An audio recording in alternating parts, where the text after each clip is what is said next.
morning, Berkshire students, staff, and families. Mr. Clinkscale here once again with your Berkshire News Break for Thursday, March 18th. All right, it's been a minute since I've been here on the announcements, and as always, I'd love to give a shout out to our Berkshire News team, our students especially, who've just done a great job with the announcements. So here I am today, and I just want to thank everyone for all of their hard work and making today possible. As you know, this is our first day of full face-to-face instruction with both cohorts, and we know we still have a significant number of students that are still virtual. So thanks for a great start, and we're just really happy to have everyone back, and it seems like it's going great. And we also obviously have a full day of school tomorrow, so we're looking forward to day 2. So just a couple of reminders to keep everybody up to pace and up to speed as far as what's going on here at Berkshire. So for students that are watching this now in C3, especially those of you who are here for the first time, you may be wondering about your bus for the afternoon. Remember that the buses can be found in the bus loop right off of 14 Mile, although you do have a couple, at least 2 buses that are in the parking lot right next to the bus loop. And your C3 teachers actually do have the bus list as well, so if you have a question as far as which bus you're on, you can ask them, but you'll also see Mr. Babcock and Mrs. LeBurn out there during dismissal time, so you can ask them if you're having difficulty finding your buses. But again, we're glad to have all of our students here. And I also want to remind students in a moment, I'll be showing a video, and this is for families too especially, about our proper procedures for drop-off as well as pickup in the parking lot. We want to make sure that we're not having traffic all the way backed up on 14 Mile. Primarily, we want students to be able to get out of those cars as soon as your car hits up to the sidewalk, to that location, and you get out on the passenger side, not the driver's side. But we don't want parents or families to wait until the students are right in front of the school. That means we'll just have a lot of backup with so many people choosing to drive and drop off students. So take a look at this video, and this is a reminder from a video that we played back in January when we first started our hybrid model. The only difference is we are now letting students in the building at 8:15 a.m. instead of 8:25. We just need to keep that flow of traffic from really backing up on 14 Mile like we did today. So today we did it because of the weather, but moving forward until further notice, 8:15 a.m. is when students can enter the building. So take note of that, watch this video, and I'll be back with a few more announcements. Mr. Clinkscale here, and I just want to quickly take a moment to go over our process for dropping students off in the Berkshire, at the Berkshire doors, as well as picking students up after dismissal. So as you can see here, you're going to enter in off of 14 Mile Road, always come in through the west entrance right here, and you can see the yellow arrows indicate the direction of the traffic.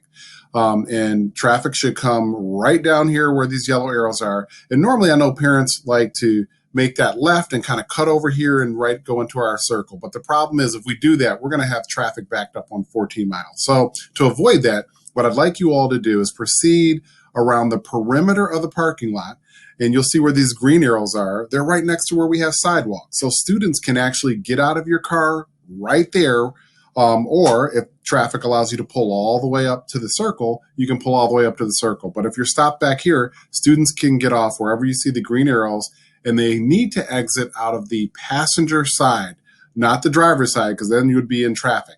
Then once parents drop students off, you can get out of the drop-off lane and go ahead and proceed to the exit right here on 14 Mile on the east side. That's our exit. So please make sure you do that. And when you're dropping off, kids can come into the building at 8:25 a.m. They shouldn't be coming in the building before. And wherever you see a star here, these are the entrances. So down by the pool door, that door will be open at 8:25 a.m. Along in our orchestra hallway, there are 2 different entrances. And then right in front of the media center, these are our main entrances. These doors will be unlocked. And then students that are getting dropped off in the bus loop, they have 3 options. They can go in either of the 2 cafeteria doors or down the sidewalk down near the science hallway. There's an entrance there. And those are also going to be for exits as well. So when students are exiting at dismissal time, they can go out any of these doors. If they're going to the bus loop, you would get on your buses right out here off of 14 Mile on the bus loop.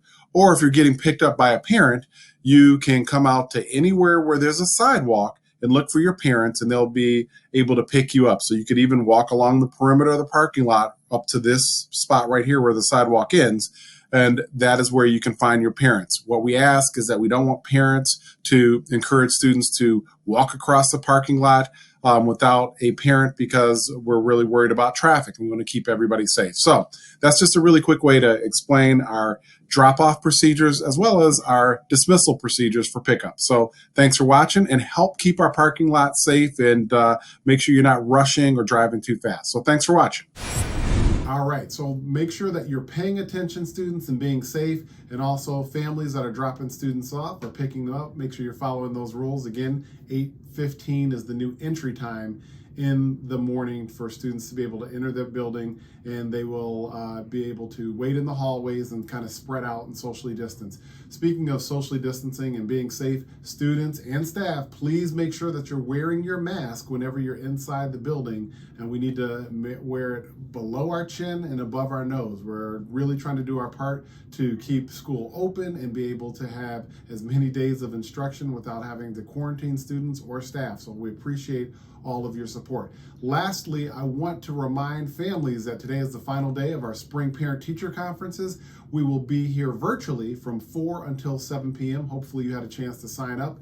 And if you didn't get a chance to do that yesterday for conferences, we'd love to see you today. So thank you for watching today's Berkshire News Break. We look forward to having our students back tomorrow. I hope you have a wonderful day. We'll see you tomorrow. Thanks.